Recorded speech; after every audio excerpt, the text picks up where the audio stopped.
Kementerian Perhubungan memutuskan untuk menghentikan sementara uji coba LRT Jabodebek. Hal ini berimbas pada tertundanya masa uji coba operasional LRT. Lantas apa penyebab pemberhentian uji coba dan sampai kapan pemberhentian dilakukan? Kita akan terhubung dengan jurnalis Metro TV Valeri Budianto langsung dari stasiun LRT Dukuh Atas.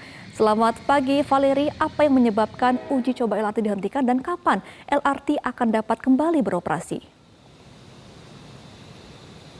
Iya, Gema, pemberhentian sementara LRT Jabodebek ini dilakukan karena pihak Ditjen Perkeretaapian Kementerian Perhubungan yang menemukan adanya permasalahan pada software LRT Jabodebek, dan oleh karena itu perlu dilakukan penyempurnaan dan juga perbaikan tidak hanya pada sistem software namun juga pada sejumlah bagian lainnya akan kembali dicek secara menyeluruh untuk memastikan agar LRT ini dapat beroperasi secara optimal dan juga dapat memberikan pelayanan yang terbaik bagi masyarakat. Nah, informasinya pemberhentian sementara ini berlangsung sejak kemarin 17 Juli 2023 hingga hari Kamis 20 Juli 2023. Berdasarkan pantauan kami di lokasi saat ini terlihat di belakang saya stasiun LRT Duku Atas sangat sepi, sama sekali tidak ada kereta, tidak terlihat juga adanya penumpang yang berlalu lalang. Yang terlihat hanyalah ada petugas yang memang bekerja di sini maupun mereka yang memang ditugaskan untuk memperbaiki software dari LRT Jabodebek.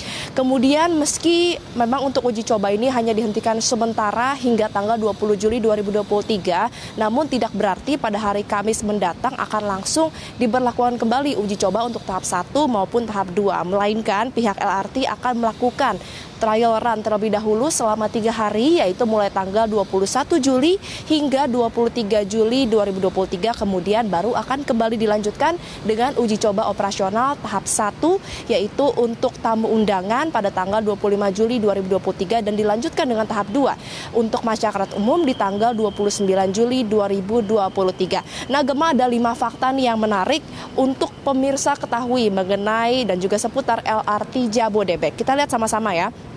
Untuk fakta yang pertama adalah LRT Jabodebek pertama kali beroperasi pada tanggal 12 Juli 2023. Apabila kita melihat pada jadwal awal, seharusnya memang LRT Jabodebek beroperasi mulai tanggal 12 Juli hingga 15 Agustus 2023.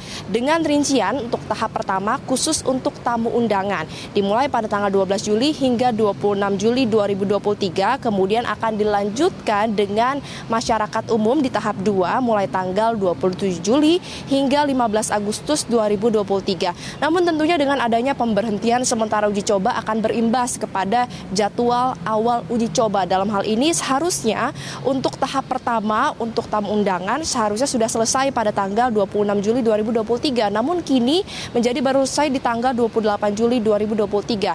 Sama juga berlaku untuk percobaan tahap 2 yang seharusnya untuk masyarakat umum yang sudah berlomba-lomba untuk mendapatkan tiket, mendapatkan kuota agar bisa sama-sama mencoba LRT Jabodebek di tanggal 28 Juli ini menjadi diundur di tanggal 29 Juli 2023. Nah, yang menjadi pertanyaan adalah apakah pihak LRT Jabodebek akan menambah masa uji coba karena sudah ada masyarakat yang mendaftar terlebih dahulu, berarti akan ada masyarakat yang tidak mendapatkan kuota dengan adanya pemberhentian sementara terlebih dahulu, atau apakah LRT akan tetap beroperasi secara komersial sesuai dengan jadwal yang ditetapkan yaitu pada tanggal 18 Agustus 2023.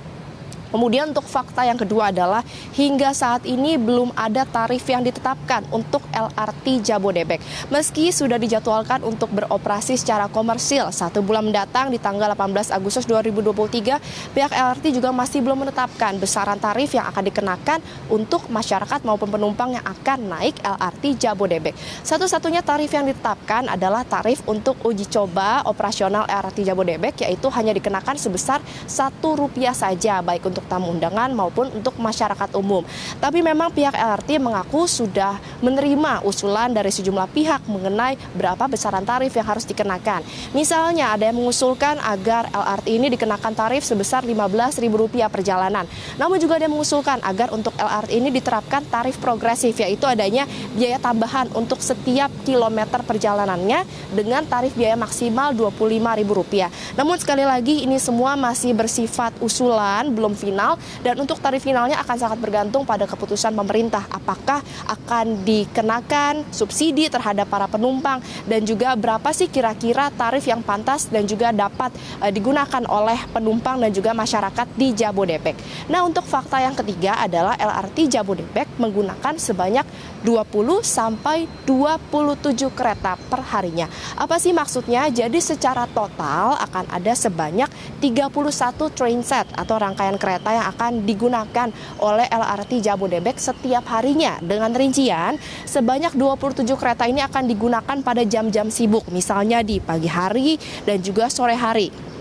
Kemudian sebanyak 20 kereta akan digunakan di jam-jam yang tidak begitu sibuk, misalnya di siang hari maupun di malam hari, sedangkan sebanyak 4 kereta lainnya akan digunakan sebagai rangkaian kereta cadangan. Dan untuk layanan operasional LRT ini cukup panjang ya, mulai dari pukul 5 pagi hingga 23.30 waktu Indonesia Barat, sehingga memang akan mampu untuk mengakomodir seluruh aktivitas dari penumpangnya, baik untuk bekerja maupun juga beraktivitas.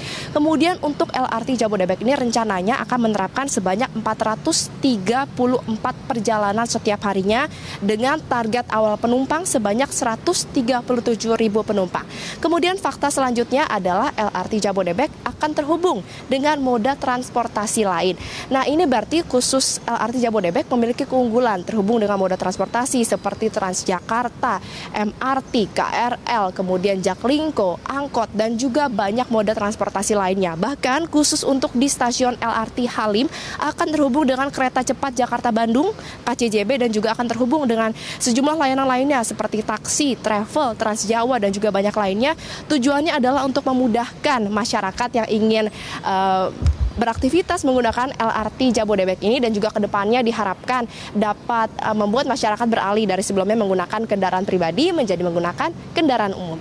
Nah, untuk fakta terakhir yang pastinya tidak kalah menarik, yaitu LRT Jabodebek dioperasikan tanpa menggunakan masinis alias driverless. Namun memang tetap akan ada petugas yang disiagakan di dalam kereta untuk mengantisipasi apabila ada keadaan darurat. Nah, yang sering menjadi pertanyaan adalah apakah aman LRT ini dioperasikan tanpa adanya masinis? Justru pihak LRT ini menyatakan LRT tanpa awak akan jauh lebih aman dibandingkan LRT menggunakan masinis. Mengapa demikian? Karena faktanya lebih dari 60% kecelakaan ini terjadi karena faktor manusia. Misalnya ada masinis yang kelelahan. Oleh karena itu, apabila tanpa awak dipastikan juga akan menggunakan sistem keamanan berlapis untuk memastikan seluruhnya berjalan dengan aman. Salah satunya akan dipasangkan sistem rem khusus, kemudian juga akan mampu mendeteksi apabila ada gempa bumi, maka akan secara otomatis LRT ini dihentikan operasinya dan akan kembali dilanjutkan apabila keadaan memungkinkan. Kemudian juga disebutkan apabila ditemukan ada deteksi benda di rel, maka untuk LRT ini akan dapat mendeteksi benda tersebut dan juga berhenti sebelum akhirnya menyentuh benda tersebut. Menarik sekali Gemma, bagaimana LRT Jabodebek ini dapat mampu untuk mengakomodir aktivitas kita sehari-hari. Satu-satunya harapan saya adalah semoga tarif yang dikenakan ini cukup murah sehingga dapat saya gunakan setiap hari untuk beraktivitas, baik itu bekerja maupun melakukan aktivitas lainnya. Sementara demikian Gemma, kembali ke Anda di studio. Baik, terima kasih Valeri Budianto. Kita semua berharap agar uji coba LRT kembali beroperasi dan seluruh masyarakat dapat merasakan bagaimana nikmatnya menaiki LRT. Terima kasih Valeri.